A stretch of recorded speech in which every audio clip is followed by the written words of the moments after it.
face of grey. He wore it slicked back with lashings of brill cream. Banks's mother, Ida, plump and nervy, fussed a little more about how thin Banks was looking. Then the kitchen door opened, and a stranger walked into the room.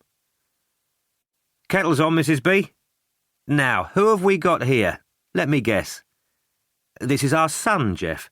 We told you he was coming, for the party, like." "So this is the lad who's done so well for himself, is it? The Porsche and the Mews house in South Kensington?" "No, that's Roy, the other one. He's not coming till Sunday afternoon. He's got important business. No, this is our eldest, Alan. I'm sure I told you about him. The one in the picture." The photograph she pointed to, half hidden by a pile of women's magazines on one of the cabinet shelves, showed Banks at the age of 16 when he captained the school rugby team for a season. There he stood in his purple and yellow strip, holding the ball, looking proud. It was the only photograph of him they had ever put on display. "This is Jeff Salisbury," said Ida Banks. "Jeff lives up the street at number 55. Jeff moved forward, hand stretched out like a weapon. He was a small, compact man with lively, slightly watery eyes and cropped grey hair, about Banks's age. His smile revealed what looked to Banks like a set of perfect false teeth. His handshake was firm, and his hands calloused and ingrained with oil or grease from manual labour. "Pleased to meet you, Alan," he said. "I'd love to stay and chat, but I can't just now." He turned to Banks's mother. "Have you got that shopping list, Mrs. B? I'll be off to Asda now." "Only if you're sure it's no trouble." "Nothing's too much trouble for you, you know that. Besides, I have to go there myself." Banks's mother picked up her handbag, took out her purse and gave Geoffrey a handwritten list and a £20 note. "Will that cover it?" "Easily, Mrs. B, easily. I'll be back in a tick. Coach and horses tonight, Arthur?" "Maybe. We'll see how I feel," said Banks's father.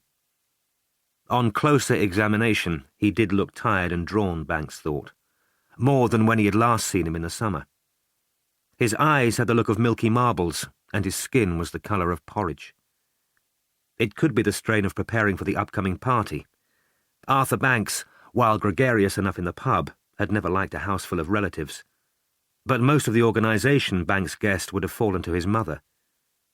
Perhaps it was simple old age catching up fast.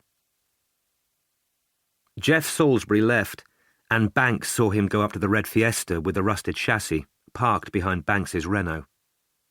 Jeff paused and looked Banks's car over before getting into his own and driving off. "Who's that?" Banks asked his mother. "I told you, Jeff Salisbury. He's a neighbour." "He seems at home here."